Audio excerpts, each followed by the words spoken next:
On avait déjà vu et des bizarres. On avait quand même très peu de chance de voir une chose aussi injuste, aussi incroyable, aussi incohérente surtout, puisque les instances du football avaient décidé avec beaucoup de sagesse à la fois de rechercher la vérité et de punir s'il s'avérait, et si la justice démontrait qu'il y avait corruption, car je suis toujours dans le doute. Je ne vois pas un de mes joueurs ou un de mes dirigeants dépenser de l'argent pour acheter Valenciennes.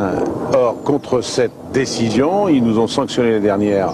Comme vous le savez, personne ne l'a jamais été. Plus aucune Coupe d'Europe, plus de matchs internationaux.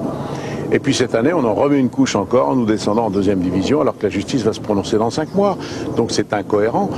Moi, je suis assez d'accord pour que les règlements soient appliqués, mais il faut être cohérent. Donc tout ça me semble pas tout à fait le fait du désir de vouloir savoir ce qui s'est passé.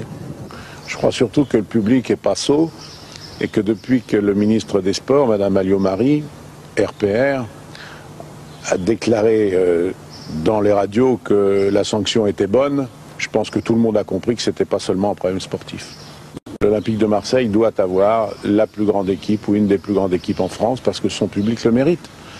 C'est à moi d'être capable de construire autour de cette équipe-là les ressources nécessaires pour avoir toujours une équipe du niveau du meilleur d'Europe, qui sera d'autant plus, je crois, difficile à faire qu'après les sanctions de l'année dernière, on y ajoute d'autres sur le plan financier. Mais c'est là où on verra si j'ai effectivement un peu plus de ressources que la moyenne. Quand j'ai trouvé 150 millions en vendant 3 joueurs, certains ont été surpris, ils verront d'autres surprises. Mais il y aura une grande équipe à Marseille, ça je peux vous le dire.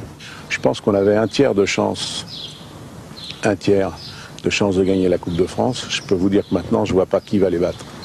Ils vont vous montrer sur le terrain que c'est des joueurs qui ont un cœur, une vaillance, et que tout ce qui leur a été fait au cours de cette année n'a rien entamé de toute cette volonté de démontrer qu'ils étaient la meilleure équipe en France.